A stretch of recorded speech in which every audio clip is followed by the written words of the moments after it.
সব কষ্ট প্রকাশ করতে নেই, তাহলে মানুষ মজা করার সুযোগ পায়। একটি পুরুষ তখনই কাঁদে যখন নিজের জীবন বাজি রেখে পরিবারের জন্য কঠোর পরিশ্রম করে যায়, অথচ তাকে বোঝার মতো কেউ থাকে না। একটু রাগ মানুষকে পর করে দেয়, একটু সুখ মানুষকে বাঁচার স্বপ্ন দেখায়, একটু হাসি মানুষকে মনের আশা জাগায়, একটু না পাওয়ার বেদনা মানুষকে অনেক কাঁদায়। শেষবারের মতো আরেকবার চেষ্টা করে দেখি। পৃথিবীতে এই চিন্তাটাই অনেক সফল মানুষের জন্ম দিয়েছে। অভাব আর অভিযোগ এমন একটা জিনিস যা অন্যের কাছে না বলাই ভালো। কারোর কাছে অসহ্য হয়ে ওঠার থেকে হারিয়ে যাওয়া অনেক ভালো। ম্যাক্সিমাম মানুষেরাই বন্ধুর মতন একটা বন্ধু নেই, যা আছে লোক দেখানোর জন্য অথবা নিজের মনকে সান্ত্বনা দেবার জন্য। অনেক ভেবেচিন্তে মুখ খুলবেন। এখন সম্পর্ক আর বন্ধুত্ব বিশ্বাসের উপর বাঁচে না, বুদ্ধির ওপর বেঁচে থাকে। মা যখন হাসে তখন আমার খুব ভালো লাগে, কিন্তু যখন মা আমার কারণে হাসে তখন আরো বেশি ভালো লাগে। যাকে অতিরিক্ত ভালোবাসতে চাইবেন সেই আপনাকে অতিরিক্ত অবহেলা করবেন। জীবন সুন্দর আর সুখী হতে চাইলে আপনাকে একা থাকতে শিখতে হবে, কারণ আপনি আপনার সেরা বন্ধু। আর আপনি আপনাকে কখনোই ধোঁকা দিবেন না। জীবন তোমাকে কথা দেয়নি, তুমি যা চাইবে তাই তোমাকে দেবে। যা আছে, যতটুকু আছে সেটা নিয়েই খুশি থাকো, কারণ তোমার যা আছে তা হয়তো অনেকেরই নেই। সব সময় ছায়ার মতো পাশে থাকি তো, তাই হয়তো মূল্যটা বোঝো না। একদিন ঠিকই বুঝবে, যেদিন আমার ছায়াটাও আর তোমার সাথে থাকবে না। তুমি হয়তো ভাবছো তুমি সুন্দর তাই তোমাকে ভালোবাসি। না, আমি তোমাকে ভালোবাসি তাই তুমি আমার কাছে সুন্দর। বিয়ের পর মেয়েরা নিজের বাড়ি ছেড়ে অন্যের বাড়ি যায়, কারণ এটাই প্রথা। কারণ পরকে আপন করার যে ক্ষমতা মেয়েদের মধ্যে আছে তার অন্য কারোর মধ্যে নেই। স্বপ্ন কখনো কারোর সাথে বেইমানি করে না, বেইমানি তো করে সেই স্বপ্ন দেখানো মানুষগুলো। চুপ করে আছি তার মানে এই না যে আমি দুর্বল, চুপ করে আছি তার মানে এই না যে তোমার কাছে উত্তর নেই, চুপ করে আছি তার মানে এই না আমি কিছু বলতে জানি না, চুপ করে আছি তার মানে এই না আমি ভয় পাই, চুপ করে আছি তার মানে এই না আমি ভুল করি, চুপ করে আছি মানে আমি ধৈর্য ধরছি আর সময়কে সব উত্তর দিতে শিখেছি। জীবনে একটা সময় আসে যখন নিজেকে আর সঠিক প্রমাণ করতে ইচ্ছে করে না।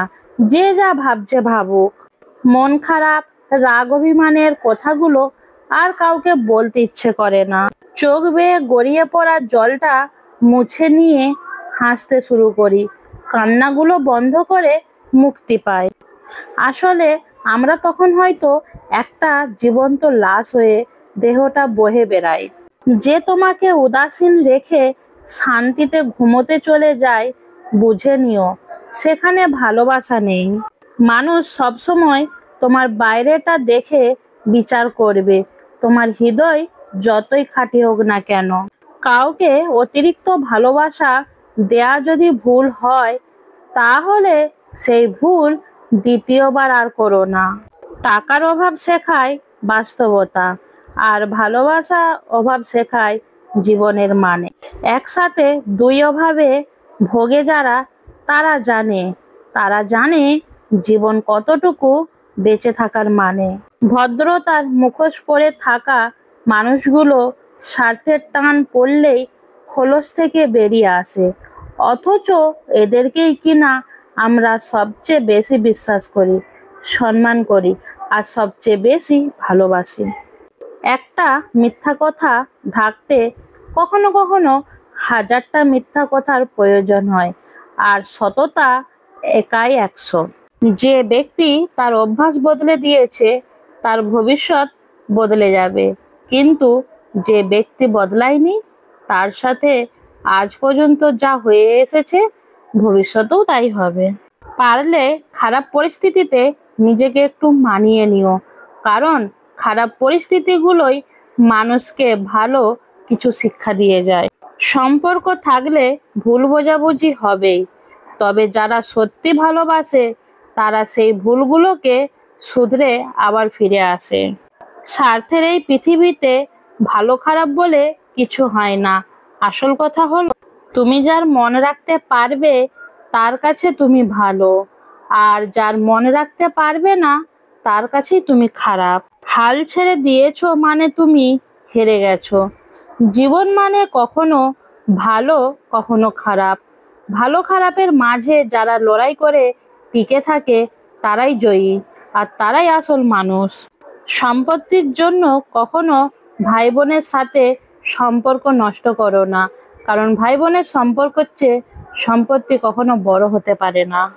সময় আর আপনজন যখন একসাথে আঘাত দেয়, তখন মানুষ বাইরের থেকে নয়, ভিতর থেকে পাথর হয়ে যায়।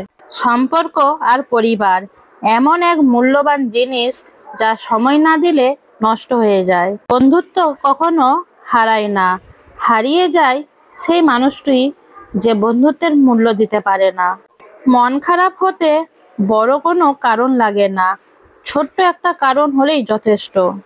অর্থই সব, এটাই নিশ্চিত। অর্থ থাকলেই মনে শান্তি থাকবে। মানুষ পরিস্থিতির কাছে বড্ড বেশি অসহায়। মানুষ ইচ্ছে করে কখনো কষ্ট পেতে চায় না, কারোর কাছে লজ্জিত হতে চায় না, কিন্তু ভালোবাসলে কষ্ট পেতে হবে জেনেও মানুষ ভালোবাসতে ভালোবাসে। পরিবারের সাথে ধৈর্য রাখা হলো ভালোবাসা। অন্য মানুষের সাথে ধৈর্য রাখা হলো সম্মান করা। নিজের সাথে ধৈর্য রাখা হলো আত্মবিশ্বাস, আর ঈশ্বরের সাথে ধৈর্য রাখা হলো বিশ্বাস। কারোর ভালো থাকাটা কেড়ে নিয়ে তাকে ভালো থেকো বলে সান্ত্বনা দেওয়াটাও পৃথিবীর সবথেকে বড় অপরাধ।